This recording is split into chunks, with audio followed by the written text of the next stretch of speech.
Hello folks, and welcome to this lesson on the organic nomenclature of carboxylic acids and esters.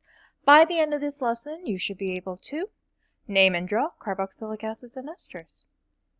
This is the last in our series of functional groups that have oxygen in them. First off, carboxylic acids. Carboxylic acids contain the carboxyl group. Now, when you write it down on paper just in the line of a text, you are going to see it as being COOH. When you draw it, it's not as simple as C bonded to an O, which is then bonded to an oxygen, which then has an H.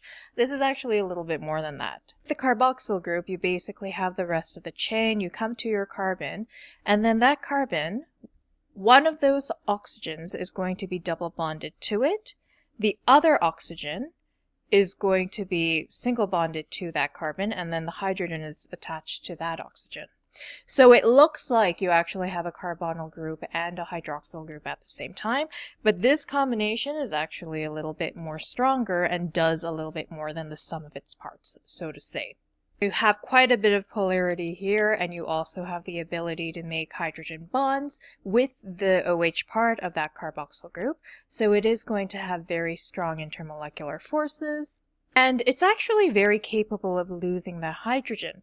The reason it's so good, so to say, at losing that hydrogen is because when it does, resonance happens. So when it loses that hydrogen, what happens is that it'll lose the H+, and the electrons in the bond between the oxygen and the hydrogen are going to stay with the oxygen. So you end up with this negative charge on that oxygen, which typically isn't actually that great. Charged particles typically don't actually lead to a lot of stability, and so it'll usually react very quickly after that. But the difference is that you can actually have resonance between these three particles, and so you can have the electrons shift around and move that negative charge to the oxygen instead.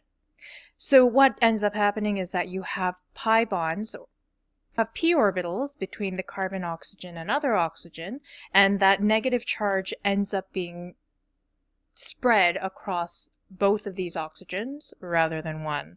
And so because of that negative charge being spread over a few more atoms, that's why it's a lot more stable. And that's why you're actually going to see the salts of our carboxylic acids in many different reactions and contexts. When it comes to the nomenclature of carboxylic acids, you're not going to name them as side chains. They will always be the main functional group or most important functional group if you see it. The ending is going to be oic acid. And you actually don't need numbers for that carboxyl group because considering the fact that the carbon is double bonded to an oxygen and then has another bond to an oxygen, it can only be at the end of a chain. So same deal with aldehydes.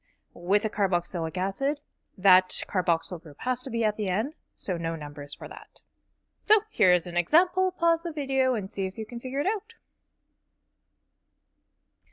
So we have our carboxyl group at this side, so here is our longest chain that contains it. Numbering will start at the left because lowest number combination for that carboxyl group. Figure out your side chains and start naming. And for this one you end up with 4-ethoxy-3-methyl heptanoic acid. In a way, some of the carboxylic acids are easier because you don't have to really worry about the numbering of that carboxylic acid. And here you also see a case where you actually see a space in the name between the oic and acid.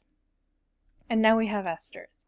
Esters are a little interesting in that their naming is actually a little bit more complex, but esters are probably some of the hydrocarbons that you actually encounter in life more.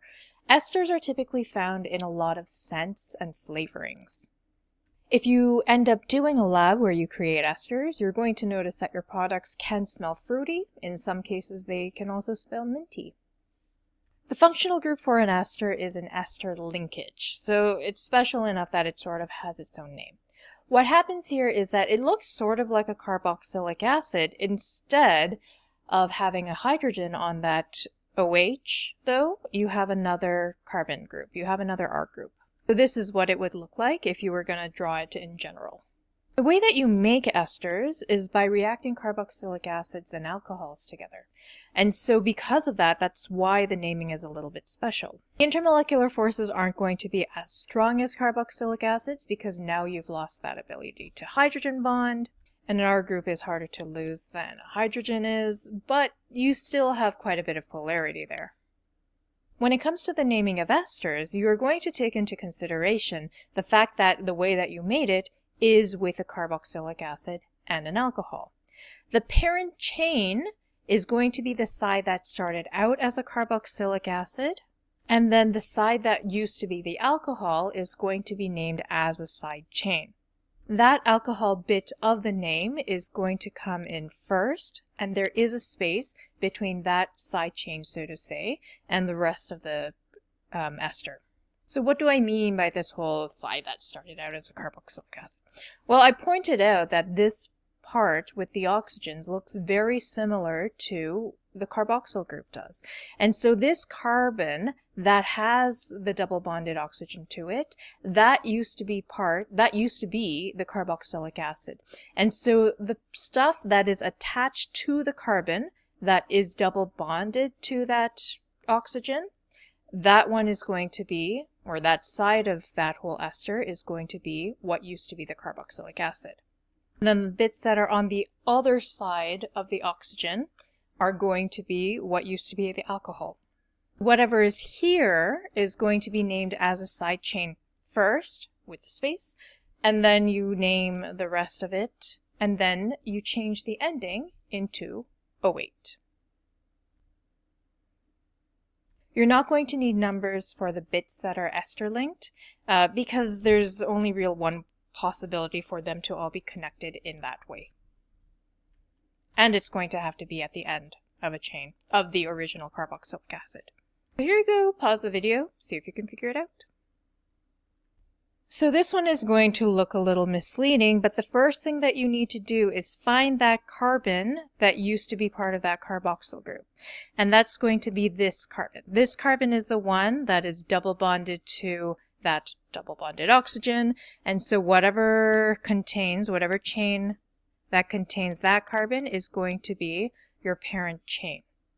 So the side on the right is going to be what used to be the alcohol. There aren't really any side chains on that parent chain for us to worry about, and so when we put this name together, you're going to start with that alcohol side. Don't forget that space, and then here's where you would start with the side chains on the carboxylic acid side if you had them. But we don't, so we're going to go straight to the rest of the name, and this one ends up being pentyl space ethanoate. When it comes to the drawing, you might find esters a little bit more complicated, so my suggestion would be draw that ester linkage part of it first, so that C with the double bonded O and then that O. Then draw on the alcohol side because that's the first part of the name that you're going to see, and then do the rest of the name after that. And that's the end of this lesson. I'll see you next time.